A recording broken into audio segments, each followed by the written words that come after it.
आम आदमी पार्टी धीरे धीरे खास आदमी पार्टी बनती जाए छे कि न खाता न वही। केजरीवाल बोले वही सही। मुझको न चाहो तो किसी कोई बात नहीं, किसी और को चाहो तो मुश्किल होगी। હવે એક પછી ઓલા કે એ દિલ કે ટુકડે હુએ હજાર, કોઈ ઇધર ગુરે ગીરે કોઈ ઉધર ગીરે, એક પછી તૂટતું જાય। તો આ તો એક બહુ મોટો સ્વપ્નનો ભંગ છે કે બેઝિકલી હિન્દુસ્તાનમાં રાજનીતિ કેવી હોવી જોઈએ, જે અરવિંદ કેજરીવાલ શરૂઆતમાં જે બોલ્યા હતા એના જેવી, કે ભાઈ કોમન માણસો માટે। એટલે તમે જુઓ એનો પહેરવેશ પણ એવો। હવે તો બધું પલટાઈ ગયું, જુદી વાત છે, પણ એનો પહેરવેશ પણ કોમન મેન જેવો।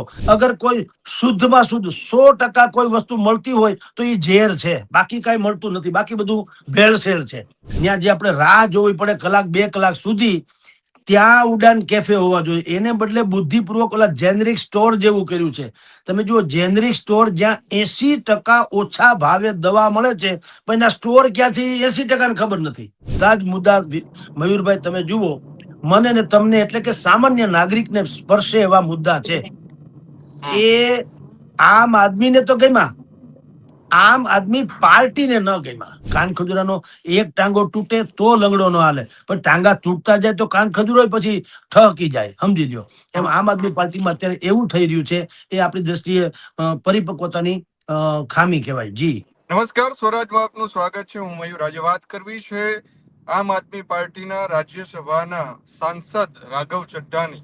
રાઘવ ચડ્ઢાને ઉપનેતા ઉપરથી હટાવી દેવામાં આવ્યા છે। આમ આદમી પાર્ટી છે તેમના દ્વારા નિર્ણય લેવામાં આવ્યો છે।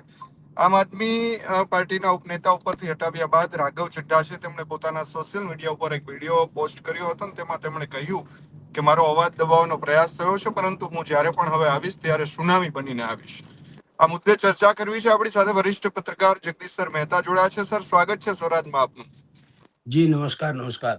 સર, છેલ્લા કેટલાક સમયથી રાજ્યસભાની અંદર રાઘવ ચડ્ઢા છે તે અનેક મુદ્દાઓ જે છે તે એના ઉપર ચર્ચા કરી રહ્યા હતા, ને ત્યારબાદ ભાજપ સરકાર છે તેમને એ મુદ્દાઓ પર અમલ પણ લાવવો પડ્યો હતો। જેમ કે ઉડાન કેફે એક બનાવવામાં આવ્યું, એ મુદ્દો જે છે તે રાઘવ ચડ્ઢાએ ઉપાડ્યો હતો। પછી જે ઝોમેટો અને સ્વિગીનો જે મુદ્દો છે રાઇડરનો, એ મુદ્દો, અનેક મુદ્દાઓ છે તે તેમણે ઉઠાવ્યા હતા। ઉલ્લેખનીય છે કે જે હાલ હવે આમ આદમી પાર્ટી છે તેમણે જે ડિસિઝન લીધું છે ને ઉપનેતા પદથી તેમને હટાવી દેવામાં આવ્યા છે, તેમને કઈ રીતે જુઓ છો? જો મયુરભાઈ, લોકો ભલે અતિશયોક્તિ માને, આમ આદમી પાર્ટી ધીરે ધીરે ખાસ આદમી પાર્ટી બનતી જાય છે। બેઝિકલી પાર્ટીનું નામ છે આમ આદમી પાર્ટી। આમ આદમી એટલે સામાન્ય લોકોની, નાગરિકોની, જેને આપણે ન્યુટ્રલ એટલે તે તટસ્થ માનીએ છીએ, જે કોઈ પક્ષની સાથે કમિટેડ ન હોય એવા નાગરિકો, જે સુવિધાથી વંચિત છે, જેને વહીવટી તંત્ર સામે આક્રોશ છે, જે સલામતી ઈચ્છે છે, પોતાનું માનવ અધિકાર કે ગૌરવ પણ ઈચ્છે છે, એવા લોકોની પાર્ટી આ શરૂ થઈ હતી 2012માં।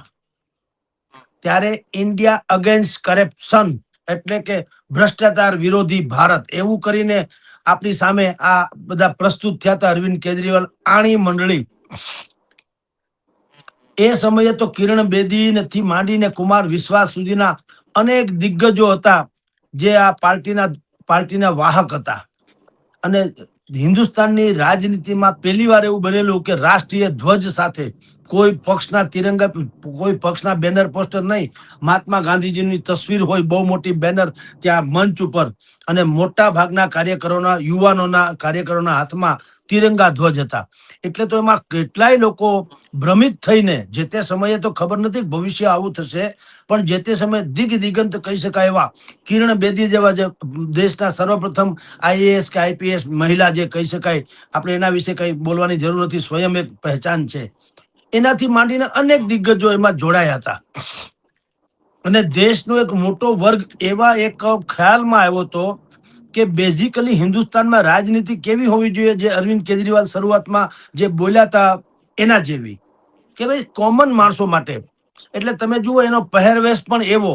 હવે તો બધું પલટાઈ ગયું, જુદી વાત છે, પણ એનો પહેરવેશ પણ કોમન મેન જેવો। સ્લીપર કે ચપ્પલ પહેર્યા હોય, ઇન્સર્ટ કર્યા વગરનો એમને ખુલ્લી ઓલો શર્ટ પહેર્યો હોય, તમે જુઓ તો કોઈ પ્રકારનું ન મેકઅપ, ન ઠઠારો, ન કુછ। અને જે કેટલાક સિદ્ધાંતોની એણે વાત કરી હતી, એ બધા સિદ્ધાંતોને કારણે આમ આદમી પાર્ટી તરફ લોકો આકર્ષાયા હતા। એમાંના રાઘવ ચડ્ઢા પણ એક છે। લંડનની વિશ્વ વિખ્યાત યુનિવર્સિટીમાં એણે સ્નાતક કરેલું છે. એ ચાર્ટર્ડ એકાઉન્ટન્ટ છે પોતે, અને સૌથી નાની વયે સાંસદ બનવાનો પણ એનો વિક્રમ છે. રાઘવ ચઢ્ઢા એ ભાઈ અરવિંદ કેજરીવાલના પડછાયા ગણાય, એટલા નિકટમાં, અને રણનીતિકાર પણ ખરા. આમ આદમી પાર્ટીએ રાઘવ ચઢ્ઢાને પણ બહુ મહત્વ આપ્યું, એમાં ના નહીં. એને પેલા ચૂંટણી લડાવી, ધારાસભામાં હાર્યા, પછી એક વખત જીતા, પછી રાજ્યસભાના સંસદ સભ્ય બનાવ્યા, પંજાબના રણનીતિકાર તરીકે મૂક્યા, જ્યાં પંજાબ ગવર્મેન્ટ છે, અને આપણે જાણીએ છીએ રાઘવ ચઢ્ઢાનું ત્યાં શું મૂલ્ય છે. એટલે પક્ષે એને આપ્યું, એમાં ના નહીં. પણ હવે પ્રોબ્લેમ ક્યાં મયુરભાઈ શરૂ થયો કે રાઘવ ચઢ્ઢા રાજ્યસભામાં જે પ્રશ્નો ઉઠાવતા હતા એ આમ આદમીને સ્પર્શતા હતા, અને કેજરીવાલ વગેરે શું કે છે કે તમે આમ આદમી પાર્ટીને છાજે એવા પ્રશ્ન પૂછો. જુઓ, બે વસ્તુમાં તફાવત છે, આમ આદમી અને આમ આદમી પાર્ટી. અત્યારે સંજય સિંહ થી માંડીને બાકીના બધા જ લોકો રાઘવ ચઢ્ઢા ઉપર બેસુમાર આક્ષેપ કરી રહ્યા છે, અને એની વફાદારી ઉપર પણ શંકા કરી રહ્યા છે.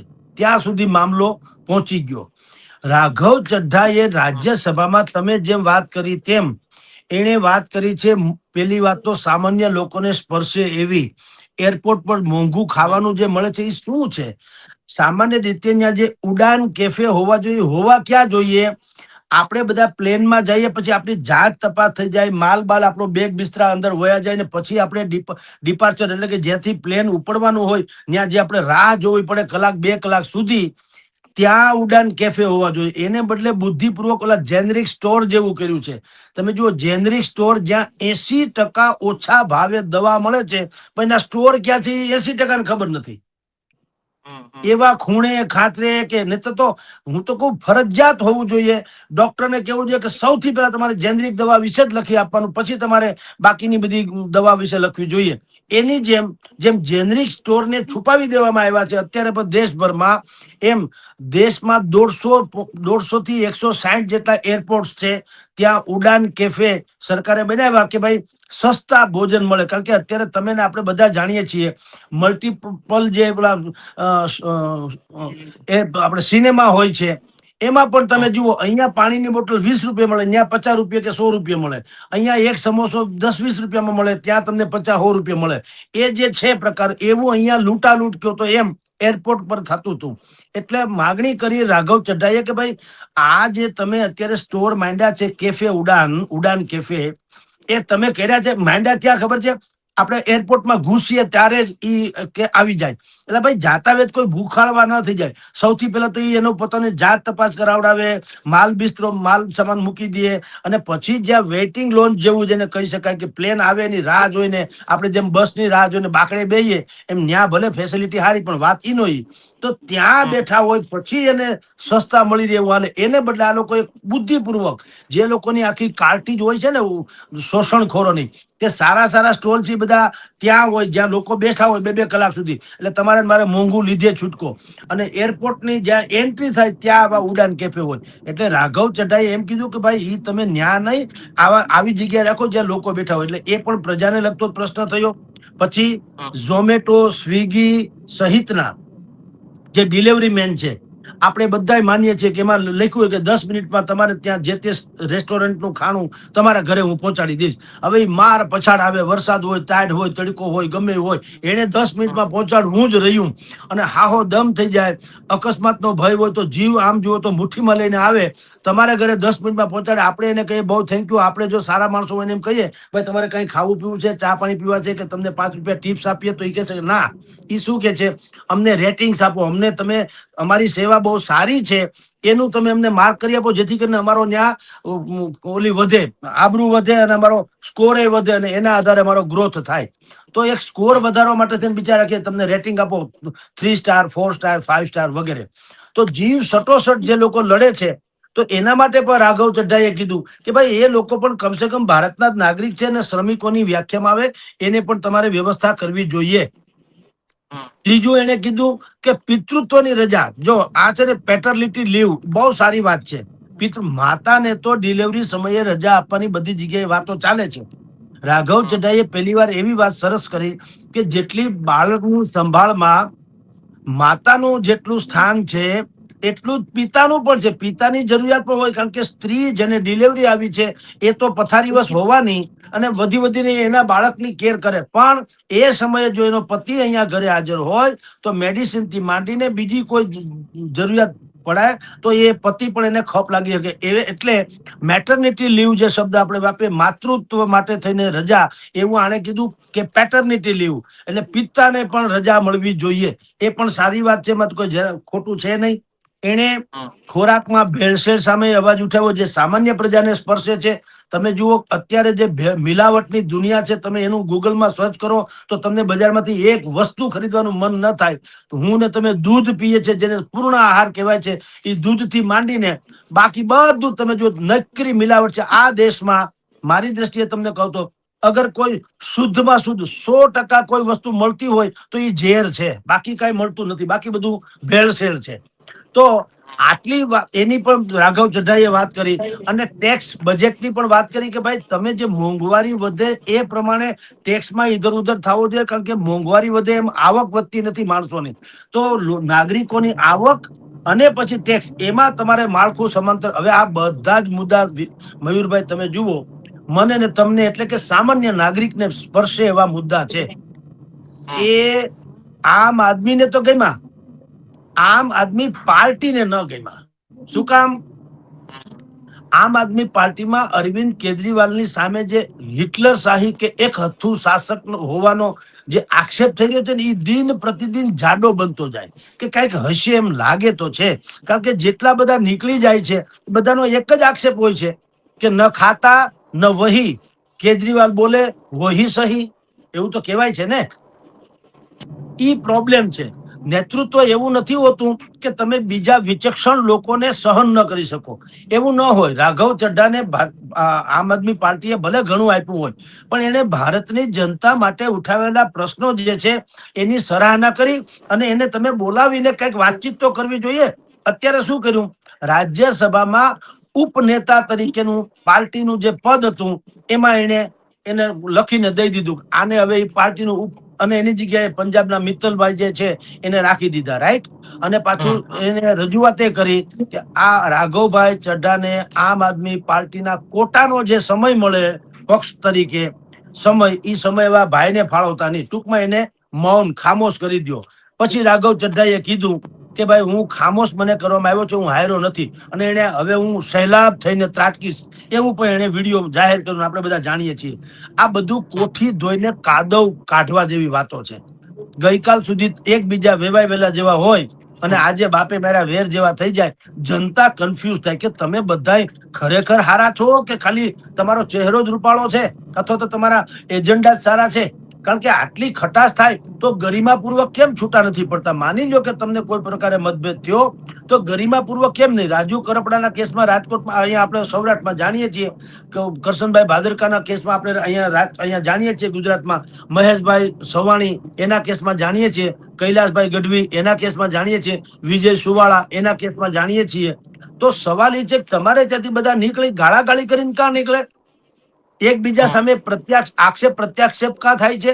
કોઈ ગરિમાપૂર્વક કેમ ન નીકળે કે ભાઈ ઠીક છે, અત્યાર સુધી ધારો કે કોઈ માણસ એમ કા ન બોલે કે ભાઈ હું આમ આદમી પાર્ટીમાં અત્યારે અમુક અમુક પ્રકારની બાબતો માટે આકર્ષાઈને આવ્યો હતો, મેં મારે બનતી કોશિશ કરી, પરંતુ હવે જે થોડોક ટ્રેન્ડ ઇધર ઉધર થઈ રહ્યો એમાં મને મેન્ટલી ફિટ નથી થતું.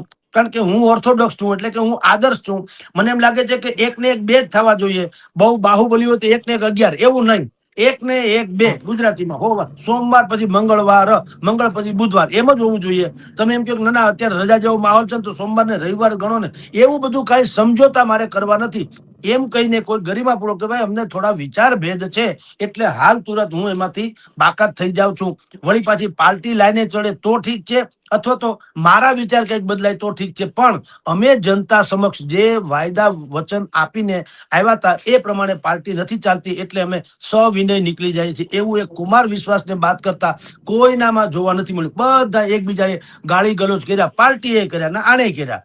અત્યારે તમે જુઓ સંજય સિંહ થી માંડી અને બધા જ લોકોએ આ ભાઈની ઉપર અત્યારે એક જ દિવસમાં, હજી તો એ રાજ્યસભાના આમ આદમી પાર્ટીના સદસ્ય તો છે જ, સમજી લ્યો. એમાંથી પક્ષમાંથી નીકળ્યા નથી, રાજ્યસભાના સદસ્ય તરીકે નિલંબિત નથી કર્યા, બધું છે. તેમ છતાં તમે જુઓ તો એક આક્ષેપની એની વફાદારી ઉપર, એટલે ટૂંકમાં વફાદારીનો ગુજરાતી આમ તમને કહું તો એને ગદ્દાર ઠેરવા, એમ કહ્યું તો ચાલે. વફાદારી પર શંકા કરવી એટલે ગદ્દારી ઉપર મહોર મારવી. તો ત્યાં સુધી આ વાત પહોંચી ગઈ. એને નડ્યું શું, એ બહુ જાણવા જેવું છે. આ બધા મેં જે મુદ્દા તમને કીધા તો છે તો જનતાના સ્પર્શતા મુદ્દા છે. તો આમ આદમી કોને કહેવાય? પણ નડ્યું શું, કેજરીવાલની ધરપકડ થઈ ત્યારે રાઘવ ચઢ્ઢાએ કેન્દ્ર સરકારની ટીકા ન કરી અને કેજરીવાલ મુક્ત થયા, નિર્દોષ એટલે કે આ દોષ મુક્ત જાહેર થયા, જેલમાંથી ટૂંકમાં બહાર આવ્યા ને બધાએ ઉજવણી કરી, ત્યારે પણ સોશિયલ મીડિયામાં ભયંકર એક્ટિવ એવા ભાઈ રાઘવ ચઢ્ઢાએ ખામોશ રહી. હવે આ બે જ મુદ્દા છે. ટૂંકમાં કેજરીવાલ સાહેબને એના યા તો સરાહના ન કરી યા એની ફેવરમાં કઈ વાત ન કરી. તો મૂળ મુદ્દો મેં શરૂઆતથી કીધો તો એ જ થયું ને કે तुम अगर मुझको न चाहो तो किसी कोई बात नहीं, किसी और को चाहो तो मुश्किल होगी. આ કેજરીવાલની ફેવરમાં નહીં બોલવાને કારણે શંકા એવી પ્રવર્તી કે રાઘવ ચડ્ઢા ધીરે ધીરે ભાજપ આરે ઇલ્લુ કરી રહ્યા છે. એવો દાગ લગાડીને કુનેપૂર્વક એને અત્યારે દૂર કરવાની કોશિશ ચાલી છે, જેનો પહેલો પ્રયોગ આ થયો છે, રાજ્યસભામાં પક્ષના ઉપનેતા તરીકેનું પદ છીનવી અને એનો સમય પણ હવે છીનવી લેવામાં આવ્યો. સરકારને રજૂઆત કરવામાં આવી કે આને એક શબ્દ રાજ્યસભામાં અમારી પાર્ટી વતી બોલવા દેતા નહીં. હાલાકી ભાઈ રાજ્યસભાના સદસ્ય છે એટલે એનો જ્યારે વારો આવે ત્યારે સંસદ સભ્ય તરીકે તો બધું બોલી જ શકશે. હવે થશે કેવું મયુરભાઈ, આ બધી વાત તો મારા ખ્યાલથી બધા લોકો જાણે છે કે આવી ઘટના બની, પણ આમ આદમી પાર્ટીમાં એક પ્રકારનો વેક્યુમ છે, સૌથી મોટું ડેમેજ કંટ્રોલ વાળું. એ વેક્યુમ બહુ છે. એ અહીંથી માંડીને દિલ્હી સુધી તમે કલ્પના કરો, કુમાર વિશ્વાસ, યોગેન્દ્ર યાદવ, પ્રશાંત ભૂષણ, કપિલ મિશ્રા, પછી સાજિયા ઇલ્મી, આશુતોષ જે આજ તકના પત્રકાર હતા અને એડિટર હતા અને પછી આમાં આવ્યા હતા, એ આશુતોષ, પછી હિંમતસિંહ શેરદિલ પંજાબના એડવોકેટ છે ને આમ આદમી પાર્ટીના નેતા છે, અને કૈલાસ ગેહલોત જે દિલ્હીના છે, અને રાજકુમાર જે છે આનંદ એ પણ દિલ્હીના છે. આવા બધા જાયન્ટ કક્ષાના નેતાઓ જે છે રાષ્ટ્રીય કક્ષાના આમ આદમી પાર્ટીમાં હતા, એ બારી બારી જે કહેવાય ને નીકળતા ગયા. ડેમેજ કંટ્રોલ જે શબ્દ હું વાપરું છું એનું ક્યારેય પ્રયોગ કર્યો એવું આપણે જાણવામાં નથી. તમે કલ્પના કરો, અહીંયા કેટલી બધી, અહીંયા પણ ભારતીય જનતા પાર્ટી હોય, કોંગ્રેસ હોય, તેમાં પણ જયારે કોઈ પાર્ટીના લોકો નીકળી જાય છે તો પેલા કોશિશ તો કરવામાં આવે છે કે એને કોઈ પણ ભોગે સમજાવવામાં આવે. ઇન્દ્રનીલ રાજગુરુએ સંન્યાસ જાહેર કર્યો, કોઈ ભારતીય, તમે જો અહીંના રાજકોટના કોંગ્રેસના પ્રમુખ રાજદીપસિંહ એને શું કીધું કે ભાઈ અમારા નેતા છે, હતા ને રહેશે. એને ખાલી થોડોક સમય વેક્યુમ લીધું છે, એટલે કે આરામ ફરવાની વાત કરી છે. પક્ષમાંથી રાજીનામું નથી આપ્યું, અમને એનું માર્ગદર્શન મળતું રહેશે વગેરે વગેરે.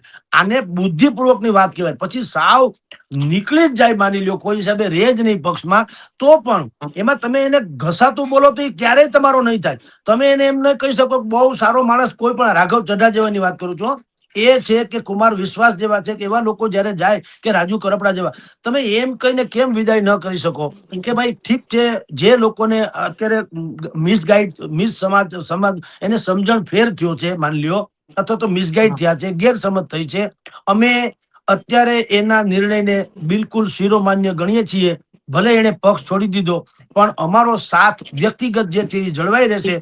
અમે કોશિશ કરશું કે એની ગેરસમજ દૂર થાય અથવા તો એનો મન મુટાવ દૂર થાય, જેથી કરીને પાર્ટીને આવા સક્ષમ નેતાનું ભવિષ્યમાં સમર્થન મળતું રહે. આવી બંને તરફ હું તમને કહું, લચીલાપન જેને કહેવાય એવું જો અપનાવે તો આમ આદમી પાર્ટીની અત્યારે જે હાલત થવા જઈ રહી છે એવી ન થાત. હવે એક પછી એવું લાગે, એ દિલ કે ટુકડે હુએ હજાર, કોઈ ઇધર ગીરે કોઈ ઉધર ગીરે, એક પછી તૂટતું જાય. તો આ તો એક બહુ મોટો સ્વપ્નનો ભંગ છે, જે ગુજરાત નહીં દેશની રાજનીતિમાં જયારે તેઓ શ્રી આવ્યા હતા કેજરીવાલ, કે અમે રાજનીતિને બદલાવવા માટે આવ્યા છે, અમે શુદ્ધિકરણ માટે આવ્યા છીએ, એવી બધી વાતો કરીને આવ્યા. તો હવે તો બધું જ ખુલ્લું પડતું જાય છે કે તેઓ શ્રી પણ આપણે જે રીઢા રાજકારણી હોય એના જેવું જ એનું વર્તન છે, અને એ પણ કોઈ વિચક્ષણ વ્યક્તિત્વને સાખી લેતા નથી, જેમાં રાઘવ ચઢ્ઢાનો પણ સમાવેશ હવે થઈ ગયો.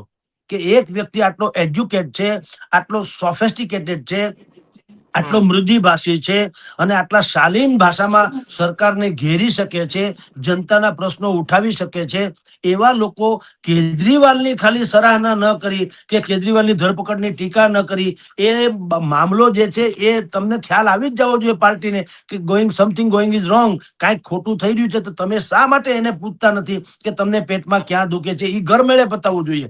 સીધા એક્શનમાં આવી જાય છે. એ મારી દ્રષ્ટિએ એક પરિપક્વ રાજકીય પક્ષની નિશાની નથી. ક્યારેક મનમુટાવ થાય, વર્ષો સુધી તમે હારે રહ્યા હો, મનમુટાવ થાય તો પણ એકબીજાની જાહેરમાં તો આદર કદર કરવી જોઈએ. જેમ વજુભાઈ વાળાએ શંકરસિંહ વાઘેલાની કદર કરી હતી જ્યારે નરેન્દ્ર મોદી અહીંથી ગુજરાતમાંથી દિલ્હી જવાના હતા વડાપ્રધાન તરીકે, મુખ્યમંત્રી પદેથી માની લ્યો, ત્યારે એનો અહીંયા સમારોહ થયો હતો. અહીંયા ગુજરાત વિધાનસભામાં સમારોહ થયો. વજુભાઈ વાળાએ અને શંકરસિંહ વાઘેલાએ પણ નરેન્દ્ર મોદીની સરાહના કરી હતી કે ભલે અમે બાકી બધા થોડાક અમારા મન અલગ અલગ થયાની જુદી વાત છે, પણ એની કાર્યક્ષમતા, એની આવડત, દેશભક્તિ, નિષ્ઠા, પ્રમાણિકતા જે ગણો તે ટૂંકમાં જાહેરમાં થઈ શકે એવી સરાહના સૌએ કરી હતી. અને વજુભાઈ વાળાએ તે સમયે પણ એવા શબ્દ વાપર્યા હતા કે ડાંગે મારા પાણી જુદા પડે નહીં. એટલે નરેન્દ્ર મોદી અને શંકરસિંહ વાઘેલા અત્યારે ભલે અલગ અલગ દિશાઓમાં છે, પણ મૂળ એ એક જ સાગરનું જળ છે. ડાંગે મારવાથી પડશે નહીં, થોડા વિચારભેદ છે, જુદી વાત છે. આ થઈ પરિપક્વતાની વાત. એટલે મેં કોંગ્રેસના ઇન્દ્રનીલ રાજગુરુથી માંડીને અહીંયા વજુભાઈ શંકરસિંહ વાઘેલા સુધીની ભાજપ કોંગ્રેસની વાત કરી. આમ આદમીમાં આનો ડખો છે. રાજુ કરપડા જેલમાં હતા પ્રવીણ રામ સાથે, અને એણે કીધું કે મારે હવે પક્ષ છોડવો પડશે. પ્રવીણ રામને કીધું હોય, પ્રવીણ રામે ઈસુદાનને કીધું હોય, ઈસુદાને ગોપાલને કીધું હોય, ગોપાલે સાગર રબારીને કીધું હોય, સાગર રબારીએ પાલ આંબલિયાને કીધું હોય, પાલ આંબલિયા, અને આ બધાએ ભેગા થઈ ગોપાલે મેં કીધું અરવિંદ કેજરીવાલને કીધું તો હોય જ. તો જેલમાંથી નીકળ્યા પછી જ્યારે પક્ષ છોડ્યો ત્યાં સુધીમાં તમે ડેમેજ કંટ્રોલ કરતા નથી, અને ખબર પડે કે હવે આજથી ભાઈ છોડી દે છે, અને એક જ સેકન્ડમાં તમે એને ગદ્દાર ને ફલાણું ને કચકડું ને આ વફાદાર ગેરવફાદાર ને એક જ મિનિટમાં, 2 મિનિટ પહેલા તમારા માટે સૌથી સારો, સક્ષમ અને વફાદાર માણસ હતો, 2 જ મિનિટમાં એ ગદ્દારી થઈ જાય તો લોકો સમજે કે તમે હરગવાની ડાળ જેવા બટકણા છો. તમારી ઉપર ભરોસો કેમ કરવો? સરગવાની ડાળ બટકણી હોય, એ દેખાય જાડી પણ હોય પોલમ પોલ. એના જેવું લોકોને લાગે કે તમારામાં એ પરિપક્વતા નથી. વર્ષો સુધી જેને તમારા પક્ષને ઉભો કરવામાં લોહી રેડ્યું છે, એ રાતોરાત ગદ્દાર કઈ રીતે થઈ જાય? તો ગદ્દાર થવા સુધીમાં કઈ કારણો તો હોય.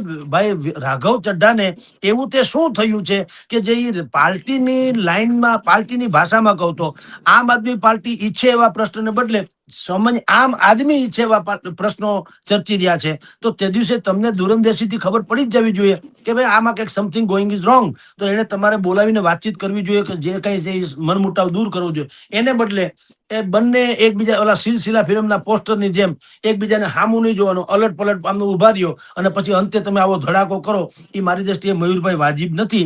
એક સારા પક્ષને અથવા તો એક કોઈ રાજકીય પક્ષની પરિપક્વતામાં સંદેહ થાય એવી અત્યારે એની ભૂમિ છે ત્રિભેટે આવેલી. અને આમનામ સારા માણસો, મેં તમને આખું લિસ્ટ જ ગણાવ્યું છે, એ બધા જ લોકો જો આ પક્ષ છોડતા જાય તો મને તમે વિચાર કરો કે અંતે શું હાલત થાય. કાન ખજૂરાનો એક ટાંગો તૂટે તો લંગડો ન હાલે, પણ ટાંગા તૂટતા જાય તો કાન ખજૂરો પછી ઠહકી જાય, સમજી લ્યો. એમ આમ આદમી પાર્ટીમાં અત્યારે એવું થઈ રહ્યું છે.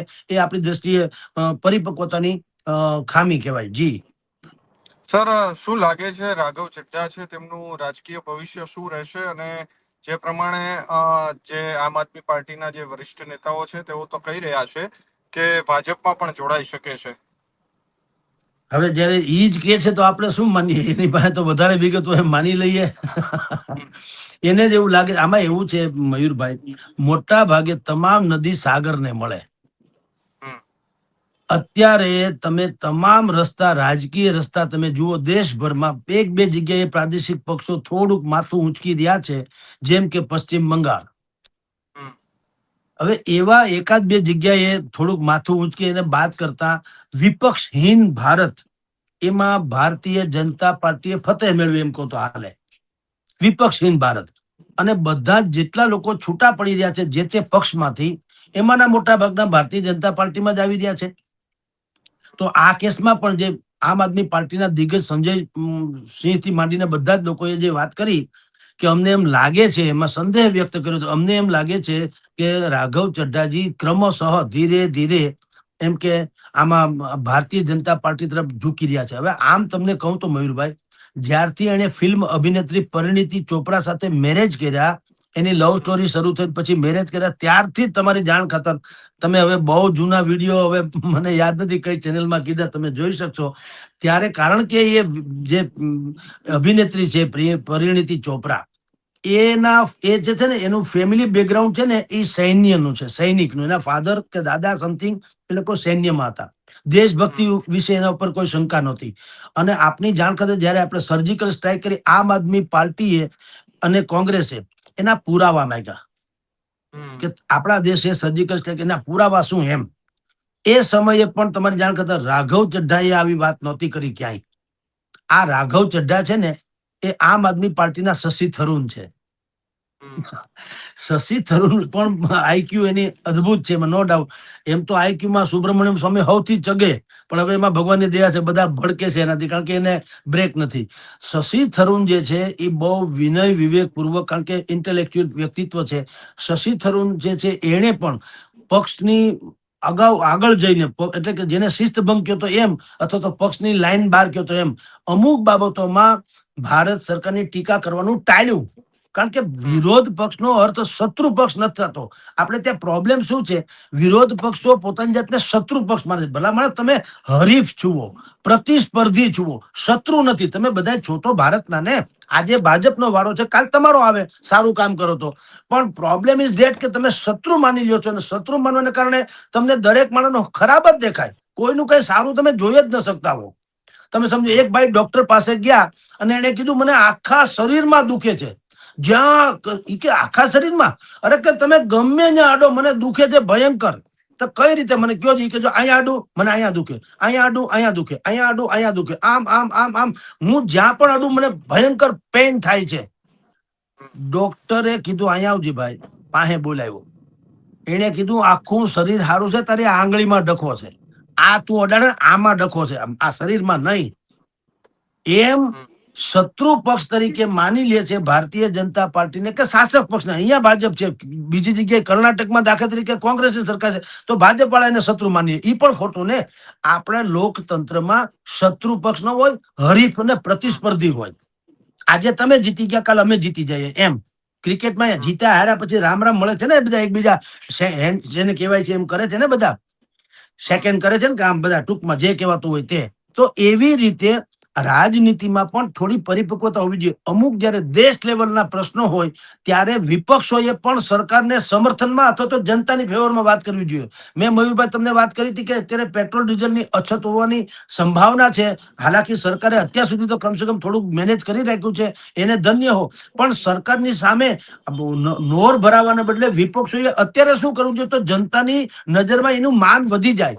એ બધાએ પણ અપીલ કરવી જોઈએ ને, કે ખેર આખું યુદ્ધ છે એ આયાતી છે, દેશનો આપણા ભારતનો કોઈમાં રોલ નથી, આપણે તો પીડિત અસરગ્રસ્ત છીએ. એટલે અમારી પણ અપીલ છે કે કરકસરથી પેટ્રોલ વાપરજો, સંગ્રહખોરી કરતા નહીં, કાળા બજાર કરતા નહીં, સરકારી તંત્રને મદદ કરજો. અથવા તો માનવ શક્તિની જરૂર પડે જ્યાં ક્યાંય પણ, તો અમે, અમારી પાસે કોંગ્રેસ એ કેવું જોઈએ, આમ આદમીએ કેવું જોઈએ, અમારી પાસે હજારો કાર્યકરો છે ટ્રેની, કે સરકાર ધારે તો અમારી મદદ લે તો અમે તૈયાર છીએ. આવી વાત કરી હોય તો આપણે બે હાથે સલામ મારીએ કે ભલે વિરોધ પક્ષમાં હોવા છતાં એક આયાતી સ્થિતિ છે, એને નિવારવા આ માણસે આપણને મદદ તો કરી, તો એનું માન વધે. એને બદલે આપણે શું કરીએ, માછલા ધોયે છે આ વિપક્ષો. સરકારને બુદ્ધિ નથી, સરકારને આવડું ને, ગાંઠલેટ મોડું થઈ ગયું, પેટ્રોલ મળતું નથી, ગેસ મળતું. એટલે ભાઈ નથી મળતું તો કઈ જાદુગર થોડી છે, ડખો તો ચાલે જ છે. તો તમારી જ્યાં સરકાર છે, ધારો કે કર્ણાટકમાં સરકાર છે કોંગ્રેસની, તો ત્યાં રામ રાજ્યની સ્થાપના ન થઈ જવી જોઈએ. ન્યાય ડખા છે દુનિયાભરના. તો એવું નથી કે ક્યાંય બધે તમે હોનારા છો ને ગામ ગારાનું છે. એટલે અહીંયા પણ આ જ પ્રોબ્લેમ છે, રાઘવ ચઢ્ઢા જેવા કેસમાં પણ, કે એક સેકન્ડમાં તમે જયારે પક્ષ છોડો, સીધા ગદ્દાર, સીધા બદમાશ, સીધા ફલાણું, સીધા ઇલ્યુમિનિયમ વગેરે. પણ મેં આપને કીધું તેમ પરિણીતિ ચોપરાનું ફેમિલી બેકગ્રાઉન્ડ સૈન્યનું છે, રાઘવ ચઢ્ઢાનું પણ મેં થોડું થોડું સાંભળ્યું છે, હજી બાકી છે સર્ચ કરવાનું, એ પણ લગભગ એ જ ફેમિલી બેકગ્રાઉન્ડથી આવે છે. તો દેશભક્તિથી માંડીને દેશના મુદ્દા આવે ત્યારે એને હાવ શત્રુતા ભર્યા વ્યવહાર કરવાનું વિપક્ષની જેમ ટાળ્યું, ત્યારથી આ બધું ડખો શરૂ થયો તો કે રાઘવ ચઢ્ઢાને હવે આપણે લગભગ ગુમાવવા જેવું થશે. અને પક્ષે પછી ઈ જ, અને જો ત્યારથી એવું હતું, છાપાઓમાં આવતું હતું, લોકો સમજદાર સમજતા હતા. જો તે દિવસે આમ આદમી પાર્ટીએ ડેમેજ કંટ્રોલની જેમ રાઘવ ચઢ્ઢા સાથે બેસીને એક શાલીનતાપૂર્વક વહીવટ કે વ્યવહાર કર્યો હોત અને એનું મન ટટોળ્યું હોત તો આજે સ્થિતિ આ અહીંયા આવીને ઊભી ન હોત. હવે રાજ્યસભાના સદસ્ય તરીકે તો તમારે એને રાખવા જ પડશે. એ તો 5-6 વર્ષનું, જે હજી 2-3 વર્ષનો ગાળો બાકી છે. હવે એ રાજ્યસભામાં જ રાઘવ ચઢ્ઢા છે, એ કદાચ એવું બને કે આની ધજિયા ઉડાવી દે આમ આદમી પાર્ટીની. અને તમારી જાણ ખાતર, અગર આમ આદમી પાર્ટીને કોઈ સૌથી મોટો એક્સપોઝ એટલે કે એને ખુલ્લા કરી શકે, પર્દાફાશ જેને કહેવાય, એની ગોપનીય ગતિવિધિ કે એની બધી જ પ્રકારની રણનીતિ, તો ઈ છે રાઘવ ચઢ્ઢા. એટલે એને છંછેડવા એ આમ આદમી પાર્ટી માટે આત્મ દાહન અથવા તો આત્મઘાતી એવું પગલું ગણાશે. કારણ કે બધું જ જાણે છે. આ ઝેરોક્સ કોપી જેવા છે અરવિંદ કેજરીવાલની. અરવિંદ કેજરીવાલનું કેટલું, ક્યાંથી પાર્ટીનું શું કઈ ચાલે છે બધું જ એને ખબર છે. હવે બે ઘડી માની લો, એટલે તો તમે જુઓ આ ઢીલ મૂકતા જાય છે. તમને ખબર છે કે રાઘવ ચઢ્ઢા હવે લગભગ આપણા કયામાં નથી, તો તમે શું કર્યું? ઉપનેતા તરીકેનું પદ છીનવું, એને સમય નહીં ફાળવતા એવી વિનંતી કરી, કાઢીને જ મૂક્યા. શું કામ કાઢી મૂકે? તો આ મોતના દી છે. ઓલા બધું જાણતા હોય હંધુ બારોબાર આવશે અને સત્યાનાશ થઈ જાય પાર્ટીનો, સમજી દો. અને જે ભારતીય જનતા પાર્ટીના કોઈ નેતાને મેં સાંભળ્યું છે નિવેદન કે આ આમ આદમીના પતનની શરૂઆત છે, તો એમાં લગભગ ખોટું નથી. જો આ રીતે વહીવટ કરશે આમ આદમી પાર્ટી તો એનું પતન જ થવાનું. એમાંથી સબક નથી રહેતા. કોઈ એક માણસ, જયારે કિરણ બેદી નીકળી ગયા, ભાઈ તમારી પાસેથી કુમાર વિશ્વાસ નીકળી ગયા, યોગેન્દ્ર યાદવ નીકળી ગયા, પ્રશાંત ભૂષણ નીકળી ગયા, એવા બધા લોકો નીકળતા ગયા, ત્યાં સુધીમાં તમારી પાસે કોઈ મેકેનિઝમ એવું કેમ નહીં કે ભાઈ આપણી જે મૂળ ધરોહર છે, જે સારામાં સારા માણસો છે, જેના પંથ પાયા કે જેની મજબૂતી ઉપર આખો પક્ષ ટેકો છે વૈચારિક રીતે, એવા લોકો ખસતા જાય છે તો સમથિંગ ઇઝ રોંગ. બધું જ આપણામાં જ ગુણ છે ને સામેવાળામાં ન હોય એવું ન હોય. આ બધા લોકો નીકળી જાય છે તો એ લોકોની ફરિયાદ કે શિકાયતમાં કંઈક દમ હશે, તો એને નેતૃત્વ કહેવાય. નરેન્દ્ર મોદી કેટલી ગાળો ખાય છે? 140 કરોડમાંથી 40 કરોડ લોકો તો એવા છે કે કોલગેટ પછી કરે છે ઉઠીને, પેલા એક મોદીને ગાળ દઈ દે. તો કાં કોઈ દી આવ્યા બાંધવા? કોઈ દી? એ જે થતું હોય એ થાય. તમે ગમે એટલું સારું કરો, આ જનતા હોતી હે, એને ગમે તો આપણું વખાણ કરે, ન ગમે તો આપણી ટીકા કરે. એ જગ જાહેર છે. તમારે એ સમજીને જ આગળ હાલવું જોઈએ. તો રાઘવ ચઢ્ઢાનું બદલાયેલું વલણ જે હતું એ આમ આદમી પાર્ટીએ બુદ્ધિપૂર્વક, એની સમજણપૂર્વક શાંત પાડવાની જરૂર હતી. એ ન કર્યું એટલે આ સ્થિતિનું નિર્માણ થયું. જી સર, ખૂબ ખૂબ આભાર સ્વરાજ સાથે જોડાવા બદલ. નમસ્કાર.